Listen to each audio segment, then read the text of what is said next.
The numbers are on the rise in some parts of the GTA as police continue to tackle impaired driving on our streets, from shocking videos and arrests that paint a disturbing picture of the dangers on our roads. Yeah, there's a guy in a vehicle who's drunk out of his mind. Where? A disturbing 911 call comes into York Regional Police when a Good Samaritan starts to follow a vehicle.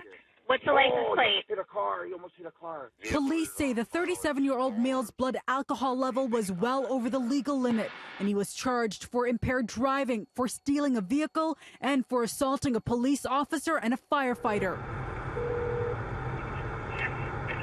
Police. Hi, I would like to report a possible impaired driver. Then on Christmas Eve, things turned scary on the 401 when Tom Mulhouse was driving home from work in the evening and had to call 911 when he says he noticed a vehicle driving erratically, captured on his dash cam.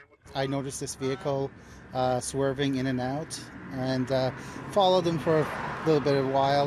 We got on the 401 and I realized that the person seemed to be impaired. Mulhouse, who says his brother was rear-ended by a drunk driver years ago, says it took this driver more than 2 minutes to pull over for the OPP. City News was not able to confirm the call today. If everybody does their part, people will less likely to drink and drive or smoke and drive, whatever is there. I mean, right now, I've heard that the numbers are up. Sadly, he's not wrong. As of December 23rd, Toronto police have laid over 1,100 impaired driving related charges. And on Christmas Day alone, they received 45 related calls. It is alarming and it's very frustrating at the same point as law enforcement. I don't know how many times we have said, as well as the media has, don't drink and drive, but unfortunately people still do. Multiple calls to Toronto police early this morning for an erratic driver. When stopped by an officer, she blew twice over the legal limit, and police found her 6-year-old son sleeping in the back seat of the car.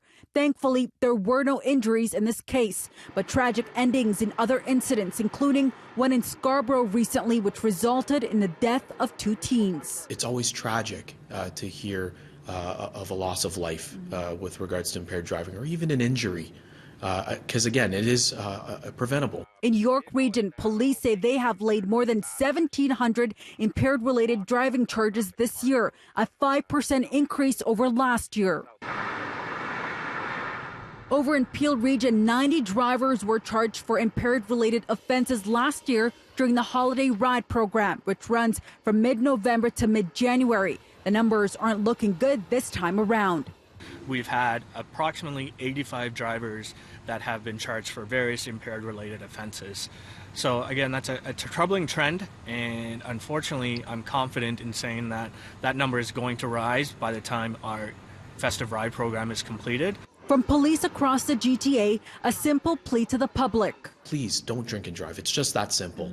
And a reminder that one bad decision has a lifelong impact. It causes so much heartache and grief for many families and individuals that we really need the public's help in preventing this number from rising. The OPP says so far this year they've laid over 1,300 impaired driving charges in the GTA. Now, the goal for all police forces is to take that number down to 0. As New Year's Eve approaches, a reminder that if you're driving, there are many other ways to get home. Taxis, ride sharing, and both the TTC and Go Transit will be offering free rides for the nights.